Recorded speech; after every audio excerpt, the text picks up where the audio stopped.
Hi, I'm Drew Loker, and today I'm going to be reviewing a couple of infrared binoculars. Now, one of the things right off the bat I'm going to tell you, if you are shopping and on the fence on whether to get a pair of binoculars, I would say now is not the time. They're not quite ready.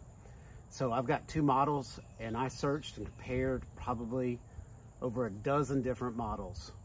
Now, there are some that are branded by different companies that look identical to each other, but I looked at close to a dozen different makes and models from different companies. And I believe I picked the two best ones. They're both going back to Amazon. These are not ready. So I've got the two right here. I'm gonna put some details in the video as the video is playing. But I've spec'd out all the details right here for these two models. And on the left, we've got about a $90 pair right here. There are a lot of coupons and offerings. So when you buy these, the prices may not be accurate with what I'm saying. And we've got another model here that ran about $110. They're both very good in their category.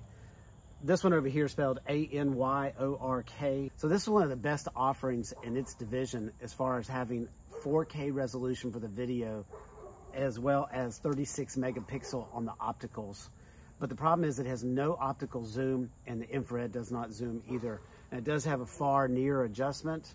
The buttons were hard to operate, but this was completely useless in the real practical application. Now, I was able to see deer off in the distance, but as soon as I used the digital zoom, it was just completely useless. Now, you notice I have both of them mounted here on a tripod. This one came in at only 1 pound. It's extremely lightweight. This one right here by TKKOK. D80 is the model number. Very heavy at 3 pounds, but it doesn't matter whether it's 1 pound or 3 pounds. You have to have these on a tripod.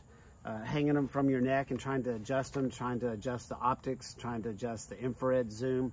Now, the TKKOK had actually an optical zoom, and I was very optimistic about this model working. I'd gotten this model first, thinking that the high resolution video and the high resolution photo capture was ideal, but without the optical zoom, completely useless.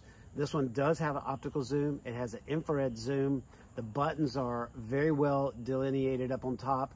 They show up at nighttime. You can feel them. They're raised. You can see the difference between these two right here. Both of these models here had the ability to use external power supply, which is very helpful. This one uses the 8 AA batteries so that you can use on loops, which are simply the very best batteries to get if you're going to get rechargeable batteries. If the model says it has only a need for 6 AA batteries, that's usually not enough power to use a rechargeable nickel metal hydride battery, because nickel metal hydrides only provide about 1.2 volts. So if you've got 6 at 1.2 volts, it's not enough power in most cases. So because it requires 8 batteries, it actually says that you can use rechargeable batteries.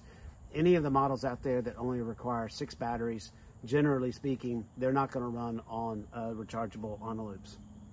But both of these particular models right here will run off of an external battery supply, which I have right here plugged into it. Now, this particular model had the capability, it said that it had an HDMI output, but I tried multiple camera setups. The HDMI output here does not work as far as I can tell.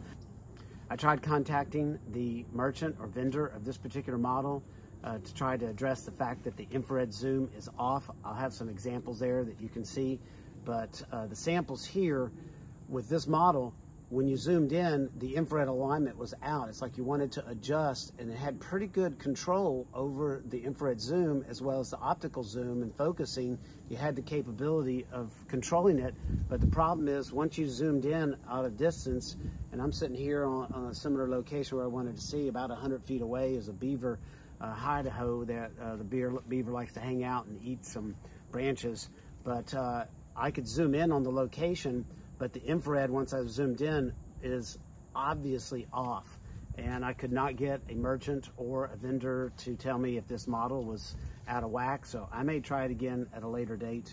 But at this particular time, neither one of these models are up to par, and they're both going back to Amazon. The TK model came with a bunch of amenities, and I liked the setup for it. The case was substantial.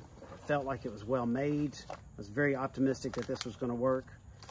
But unfortunately, with the infrared zoom out of whack, there's just no way that that's going to work. So, you know, if you want to get a model at this particular point, I don't think either one of these are suitable. All the other models that I compared, none of them are going to be up to specs. If I think that you want to just get a little bit of a toy, this one came in at about 80 bucks. It's lightweight, but it's not going to do much different. A regular pair of binoculars with a flashlight would do about what this pair does right here. I hope this helps. Put some questions in the comments. I'll be sure to get back with you on basically these two models and my opinion on what's going on in the infrared binocular market. And hopefully things will change in the next year or so, and we'll give this another try. Be sure to subscribe and follow for additional reviews. Hopefully this has been a help today, and I'll be sure to let you know when I get a good working model. At this point right now, I'd say pass and come back and check out the models in another year or so, see what we have out there.